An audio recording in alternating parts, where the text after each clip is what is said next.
Hello everyone, this is Nilesh Kumar Gupta and you are watching NG physics classes. शुरुआत करते हैं हम लोग। कल मैंने आप लोगों को जाते जाते पॉजिटिव इलेक्ट्रिक फ्लक्स और नेगेटिव इलेक्ट्रिक फ्लक्स समझाया था और उम्मीद करता हूं आप सभी लोगों को क्लियर भी होगा। आज मैं उससे आगे की कहानी आपसे कहता हूं, राइट। इसके बाद आगे की कड़ी में हम लोगों को जो दिया गया है वो एक न्यूमेरिकल दिया गया है और उस न्यूमेरिकल में हमसे बोल रहा है एक स्क्वायर फ्रेम है जिसकी हर एक साइड 10 सेंटीमीटर है। ठीक है, अच्छी बात है। एक स्क्वायर फ्रेम है जिसकी हर एक साइड 10 सेंटीमीटर है। तो मैंने उसकी साइड स्क्वायर फ्रेम तो समझते हो ना, ये सपोज करिए कोई स्क्वायर फ्रेम है, ठीक है। इसकी हर एक साइड 10 सेंटीमीटर है, यानी ये 10 सेंटीमीटर है। अब ये 10 सेंटीमीटर है तो ये भी 10 ही होगी, क्योंकि स्क्वायर की ये क्वालिटी होती है कि उसकी हर एक साइड बराबर होती है। स्क्वायर की साइड को मैंने ए से रिप्रेजेंट कर दिया। क्लियर, समझ में आ रही है बात? क्लियर। तो वो कह रहा है कि स्क्वायर है जिसकी प्रत्येक साइड कितनी है, 10 सेंटीमीटर। आगे बोल रहा है कि इसे हमने एक यूनिफॉर्म इलेक्ट्रिक फील्ड में रखा है और उस यूनिफॉर्म इलेक्ट्रिक फील्ड की जो इंटेंसिटी है दैट इज 20 न्यूटन पर कूलम। कितनी इंटेंसिटी है उसकी? 20 न्यूटन पर कूलम। और वो आगे ये भी बोल रहा है कि ये जो स्क्वायर फ्रेम है वो इस प्रकार रखी है कि स्क्वायर फ्रेम पे खींचा गया नॉर्मल 60 डिग्री का एंगल बनाता है डायरेक्शन ऑफ इलेक्ट्रिक फील्ड से। 60 डिग्री का एंगल बनाता है डायरेक्शन ऑफ इलेक्ट्रिक फील्ड से। गुड, अच्छी बात है। Calculate the electric flux linked with the frame. Electric flux पूछ रहा है लिंक्ड विद द फ्रेम। सबसे पहले ज़रूरी है बेटा हमें क्वेश्चन समझना। क्लियर, क्वेश्चन में क्या कहानी हमसे कह रहा है। तो देखिएगा सभी लोग ध्यान से कि इस क्वेश्चन में वो हमसे क्या जानना चाहता है। ठीक है, तैयार है हम सब लोग? तो देखते हैं भैया क्या जानना चाहता है पट्टा हमसे।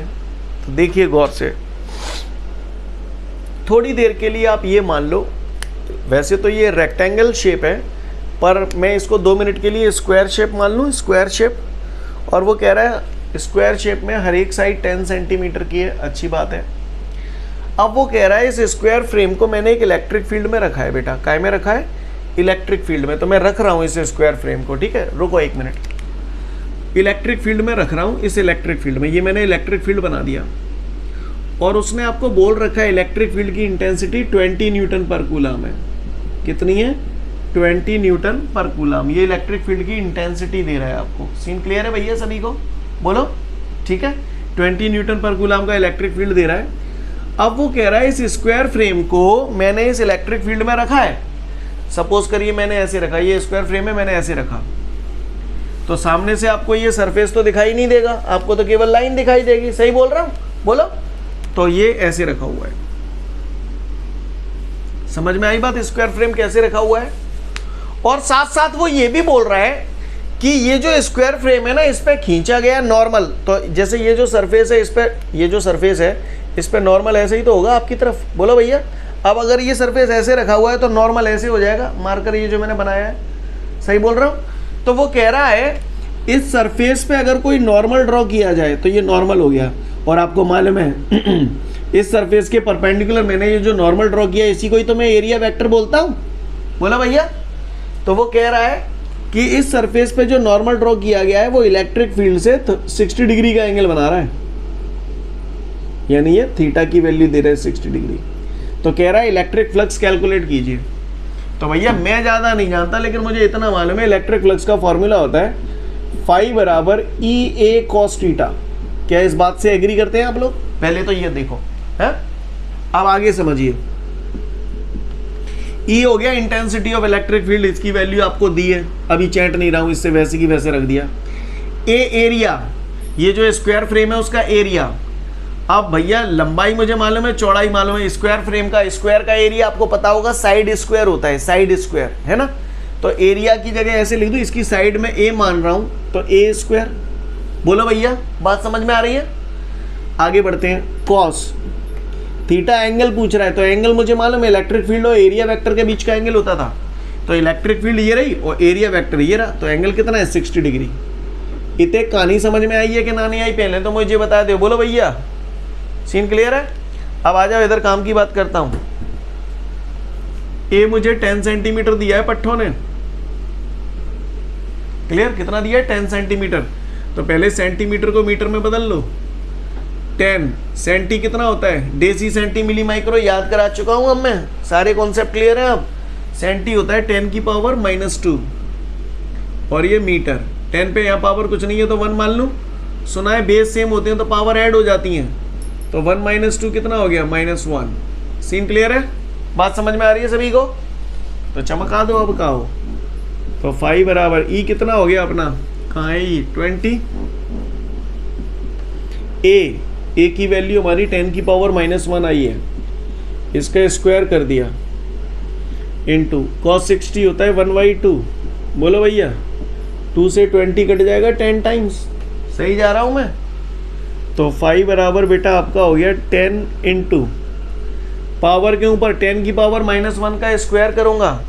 10 की पावर -1 का स्क्वायर करूँगा तो क्या आएगा? माइनस का 1 आएगा या प्लस का 1 आएगा? 10 की पावर माइनस का 1 या प्लस का 1? प्लस का 1 आएगा, माइनस का 2 आएगा। अच्छा जान तो है, शाबाश, अच्छा लगा सुन के।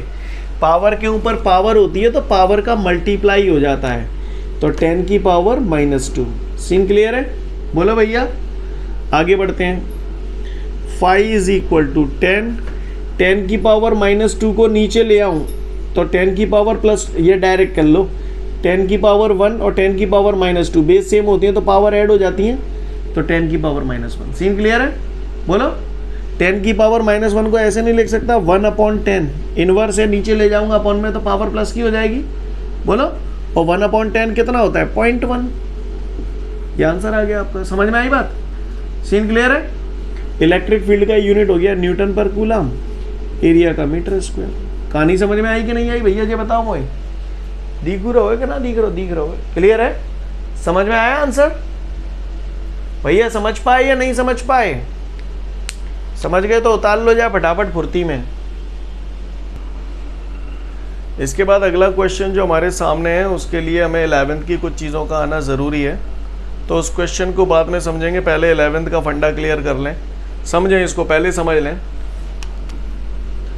If A vector is equal to A1 I cap plus A2 J cap plus A3 K cap and B vector बराबर अगर हमारा हो B1 I cap plus B2 J cap plus B3 K cap, और कोई हमसे बोले A vector dot B vector की value निकालो, A vector dot B vector की वैल्यू निकालो, तो हम कुछ नहीं करेंगे, सिंपल A1 का मल्टीप्लाई B1 से कर देंगे, A1 B1 plus A2 B2 plus A3 B3।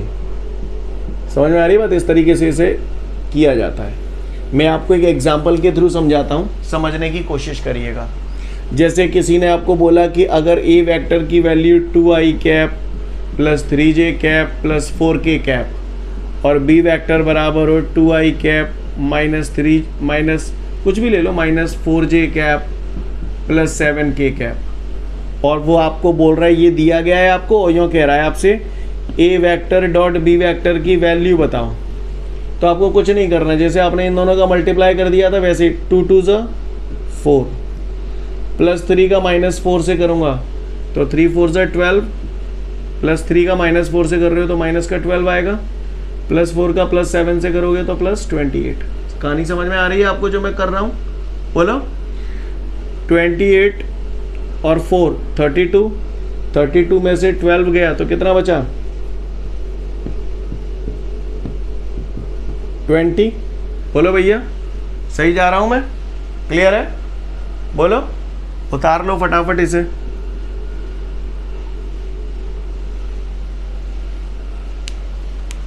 ऐसे लिखना, जो मैं समझ में आई ना बात, ये बात समझ में आ गई सभी को? क्लियर है? तो इस तरीके से हम लोग ये प्रोडक्ट करते हैं, डॉट प्रोडक्ट करते हैं। क्लियर है? उतार लो।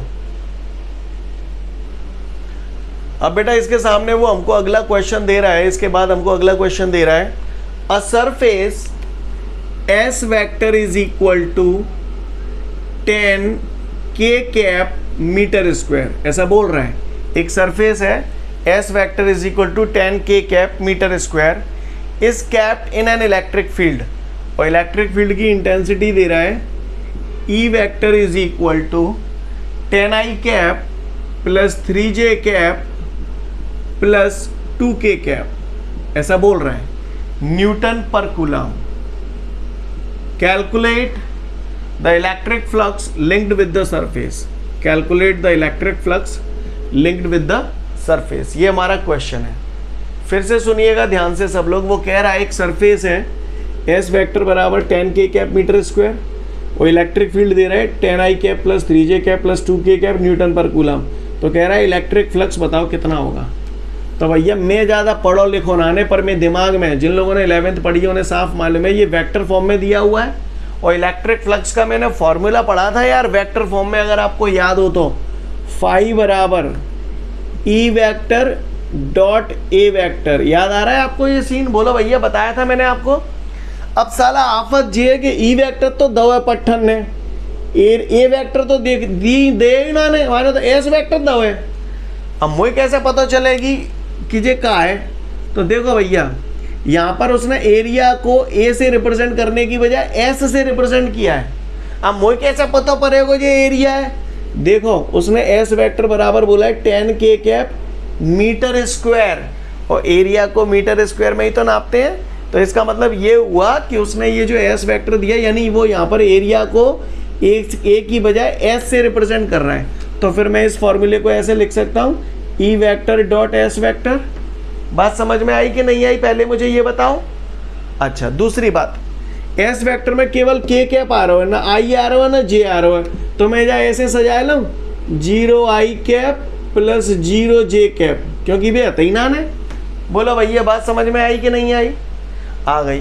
तो बस चमका दो। अब का हो फाई बराबर डॉट प्रोडक्ट अवयाली आपने निकालना सीखा, E vector dot S vector निकालना है। 10 को गुणा 0 ते करोगे तो का आवो 100 है जाओ। अच्छा 0 होगो, अच्छा जानता तो 0। 3 को गुणा 0 ते करेंगे तो 0। 2 को गुणा 10 ते करेंगे तो 0। अच्छा 20। अच्छा शाबाश बच्चा, तो अच्छे हो। तो ऐसी बात ना है, हल्ला पक जाता। तो 5 बराबर 20 में कुछ भी जोड़ूंगा, 0 जोड़ूंगा तो आंसर 20 ही आएगा। इलेक्ट्रिक फील्ड की यूनिट हो गई न्यूटन पर कूलम, एस वेक्टर एरिया है मीटर स्क्वायर। कहानी समझ में आई कि नहीं आई? बोलो भाऊ, सीन क्लियर है? उतार लो फटाफट फुर्ती में। अगला क्वेश्चन है बेटा हमारे सामने, define Gauss theorem. Define Gauss theorem. तो सभी लोग गॉस थ्योरम के बारे में समझेंगे और आगे की पूरी कहानी, पूरा जो चैप्टर 1 का एंड है वो सब गॉस थ्योरम से रिलेटेड ही सब कुछ है। यही इलेक्ट्रिक फ्लक्स, यही गॉस थ्योरम बार बार रोज रोज चलेगा। ठीक है, क्लियर? ओके, तो शुरुआत करते हैं। गॉस थ्योरम हमसे क्या कहती है, ध्यान से सुनिएगा। ठीक है सभी लोग, देखो भैया, जैसे ये कोई एक क्लोज्ड सरफेस है। क्या है बेटा? ये एक क्लोज्ड सरफेस। नजर आ रही है आपको क्लोज सरफेस या नहीं आ रही? पहले तो मुझे ये बताओ।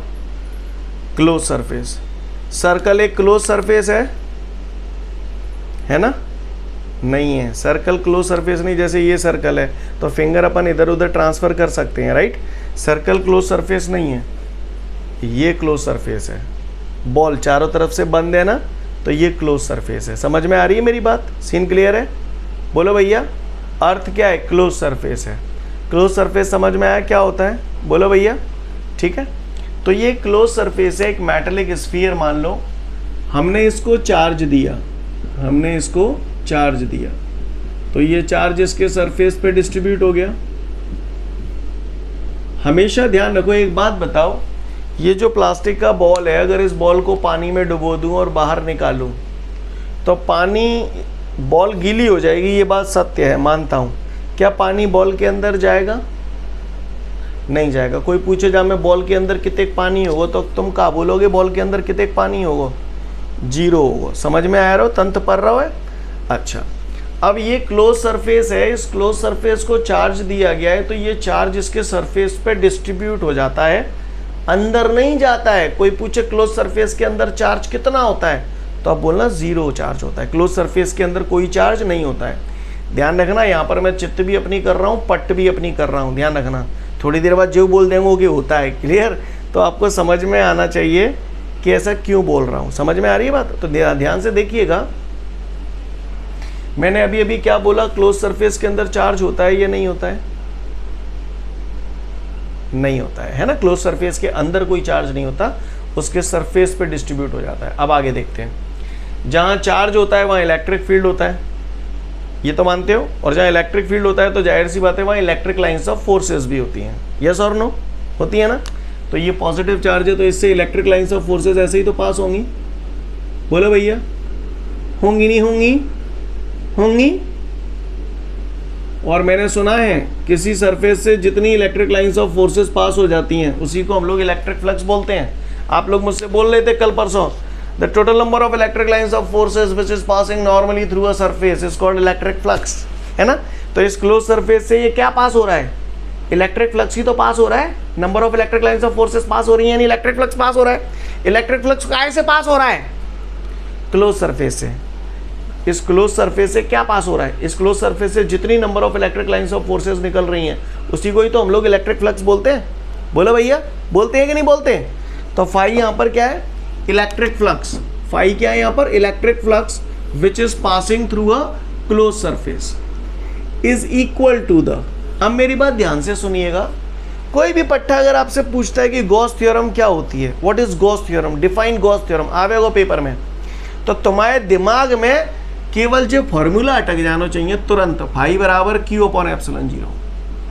ये फॉर्मूला तुम्हारे दिमाग में तुरंत आना चाहिए। कोई भी बोले गॉस थ्योरम, तुम्हारे दिमाग में जो फॉर्मूला अटक जाए फाई बराबर क्यू अपॉन एप्सिलॉन जीरो, फिर तो तुम सारे काम कर लोगे।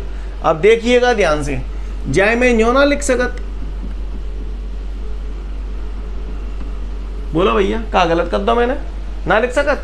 बोलो भैया, लिख सकता हूं ना? अच्छी बात है।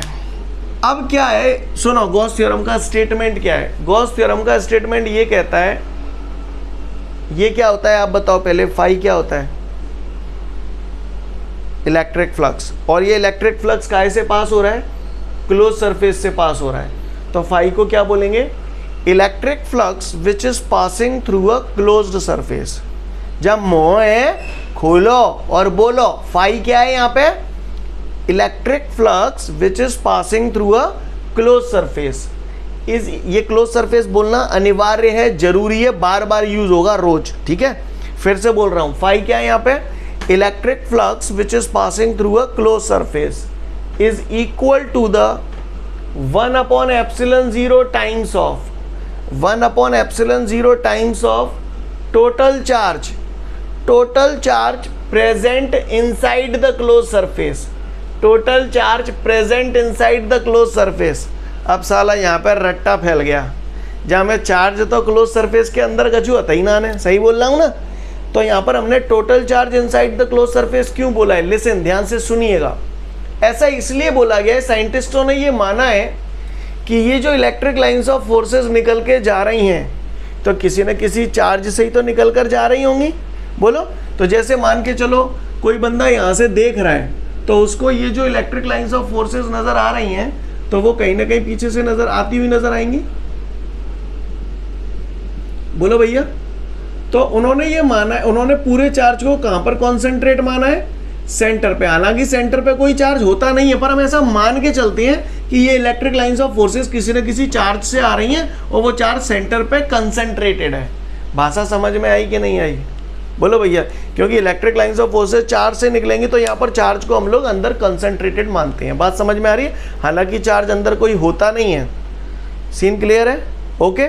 इसीलिए हमने यहाँ पर बोला है the electric flux which is passing through a close surface is equal to the 1 upon epsilon 0 times of total charge present inside the closed surface।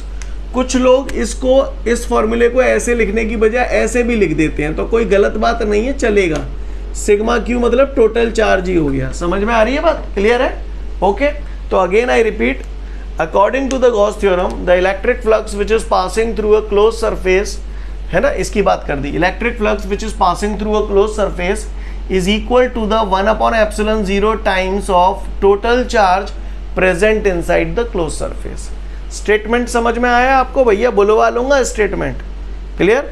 दोबारा रिपीट कर रहा हूं, according to the Gauss theorem the electric flux which is passing through a closed surface is equal to the 1 upon epsilon 0 times of total charge present inside the closed surface. Statement बोल लोगे? फटाफट जल्दी से पढ़ लो, पूछूंगा. अब हम लोग गॉस थ्योरम का स्टेटमेंट पढ़ने के बाद इसे प्रूव करेंगे, यानी हमें कैसे भी करके फाई बराबर क्यू अपॉन एप्सिलॉन 0 प्रूव करना है. तो चलिए देखते हैं. तो सबसे पहले इसको प्रूव करने के लिए मैं आप लोगों से कुछ जानना चाहूँगा. ये क्या है? स्फीयर है ना? ये क्लोज सरफेस है. अगर कोई पूछे स्फीयर का एरिया क्या होता है, स्फीयर का एरिया क्या होता है, तो 4 पाई आर स्क्वायर. सर्कल का एरिया पाई आर स्क्वायर होता है, लेकिन स्फीयर का एरिया 4 पाई आर स्क्वायर. पता है या नहीं पता है? नहीं पता तो पता होना चाहिए. Area of sphere 4 pi r square. ठीक है बॉस? अच्छा, याद है चैप्टर 1 में हमने स्टार्टिंग में ही पढ़ा था, एक पॉइंट चार्ज है Q, इसके कारण इसके पास स्थित किसी पॉइंट पर इंटेंसिटी ऑफ इलेक्ट्रिक फील्ड का फॉर्मूला. तो आप लोगों ने पढ़ा था E बराबर 1 अपॉन 4 पाई एप्सिलॉन नॉट के Q upon r square. Scene clear है भैया? बोलो, याद आ रही है? बात समझ में आ रही है? ये अच्छी बात है. इस चार्ज के कारण किसी भी पॉइंट पर इलेक्ट्रिक फील्ड की डायरेक्शन निकालते थे. बताओ भैया, इस चार्ज के कारण इस पॉइंट पर इलेक्ट्रिक फील्ड की डायरेक्शन किस तरफ आएगी? सिखा चुका हूं, सब आ जाएगा अब इस्तेमाल में. क्या कर रही हो तनु? ऐसे करोगी तो कैसे चलेगा? इस चार्ज के कारण इस पॉइंट पर इलेक्ट्रिक फील्ड की डायरेक्शन निकालनी है. तो मैंने बताया था जिस पॉइंट पर डायरेक्शन निकालनी होती है वहाँ प्लस मान लेते हैं. तो ये प्लस है, इस पर कोई सिंबल नहीं है तो प्लस ही मानते हैं. पॉजिटिव पॉजिटिव रिपल्सिव फोर्स लगेगा, रिपल्सिव फोर्स लगेगा तो ये किधर जाएगा? इधर जाएगा या इधर जाएगा? इधर जाएगा. तो यही डायरेक्शन इलेक्ट्रिक फील्ड की डायरेक्शन हो जाएगी. बताया था ना ये सब? बोलो भैया, है ना? किसी भी पॉइंट पर इलेक्ट्रिक फील्ड की डायरेक्शन निकालना आती है ना? बताओ जरा, ये प्लस क्यू चार्ज है, इस पॉइंट पर इलेक्ट्रिक फील्ड की डायरेक्शन किधर होगी? तो मैंने बताया था इस पॉइंट पर डायरेक्शन निकालनी है तो यहाँ पॉजिटिव मानेंगे. पॉजिटिव पॉजिटिव सेम चार्ज हो गए तो रिपल्सिव फोर्स लगेगा, तो ये इधर जाएगा. तो ये इलेक्ट्रिक फील्ड की डायरेक्शन हो गई. किसी ने बोला माइनस क्यू चार्ज है, इस पॉइंट पर डायरेक्शन किधर होगी? हाँ, तो इसके कारण इस पॉइंट पर प्लस मानेंगे, नेगेटिव पॉजिटिव अट्रैक्शन, तो ये इधर जाएगा, तो ये डायरेक्शन हो जाएगी. ये सब सिखा चुका हूँ आपको पहले ही. बोलो भैया, अच्छी बात है, बहुत सुंदर बात है. अच्छा, मैंने आपको इलेक्ट्रिक फ्लक्स का फॉर्मूला बताया था, फाई बराबर ई ए कॉस थीटा. आपको याद है? फाई बराबर ई ए कॉस थीटा. और स्मॉल अमाउंट ऑफ एरिया से पास होने वाला इलेक्ट्रिक फ्लक्स बताया था डी फाई बराबर E D A cos theta. याद है? डी फाई बराबर E D A cos theta. किसान की स्टोरी याद है? आलूओं वाली है, खेत में आलू रहे हैं, दुनिया भर को आलू है. तो सबसे पहले क्या करता है? डिफरेंशियल करता है. छोटे से ढेरी का दाम फिक्स कर देता है. आलू 5 रुपया किलो है, सही बोला? छोटी सी ढेरी का दाम फिक्स कर देता है, फिर पूरे का टोटल निकालने के लिए इंटीग्रेशन कर देता है. कहानी समझ में आ रही थी? वो सुनाई थी जो कल परसों, लग जाएगी आज. आ जाओ फिर देखो भैया, ये क्लोज सरफेस है. ठीक है boss? This is a close surface. और मैंने मान लिया ये क्लोज सरफेस का सेंटर O है और यहाँ पर कोई एक चार्ज Q सिचुएटेड है. Here we have a consider a charge capital Q which is situated at point O, right? इस स्फीयर का रेडियस मैंने मान लिया कितना है? R. ठीक है बॉस? समझ में आ रही है बात? मुझे इस पूरे स्फीयर से पास होने वाला इलेक्ट्रिक फ्लक्स निकालना है. क्लियर? इस पूरे स्फीयर से पास होने वाला इलेक्ट्रिक फ्लक्स निकालना है. तो पूरे का निकालने से पहले छोटे से एरिया से पास होने वाला इलेक्ट्रिक फ्लक्स निकाल लूं. वही आलू की डेयरी है ना? तो सबसे पहले मैंने क्या किया, ये जो स्फीयर है इस पे एक small amount of area consider किया. स्मॉल अमाउंट ऑफ एरिया को मैं क्या बोलूँगा? डीए बोलूँगा. डीए बोलो भैया, डीए. ये मैं दिखाता हूँ. जैसे ये स्फीयर है, ये स्फीयर देख रहे हो आप? तो मैंने ये जो स्फीयर है ना, यहाँ पर एक small amount of area consider किया. यहाँ पर ये देखिए, ये करुआ सो पॉइंट बनवा जा मैं दिख गो. क्लियर? नज़र को टीका नाने जे. क्लियर? तो ये ऐसे रखा हुआ है. समझ गए ना मेरी बात को? क्लियर है? ओके. तो ये जो आपको डीए है वो कहाँ पर है? ये दिख रहा है ना आपको डीए? ये ऐसे रखा हुआ है. सीन क्लियर है? ओके. तो मैंने क्या किया, इस पूरे स्फीयर पे एक small amount of area consider कर लिया. अब आप मुझे बताते हो ये चुनचुनिया से जो एरिया डी है, इस एरिया का एरिया वेक्टर कैसे होगा? बताओ जरा इशारे से. मैंने बताया आपको कल एरिया वेक्टर. हाँ, वेरी गुड हिमांशु.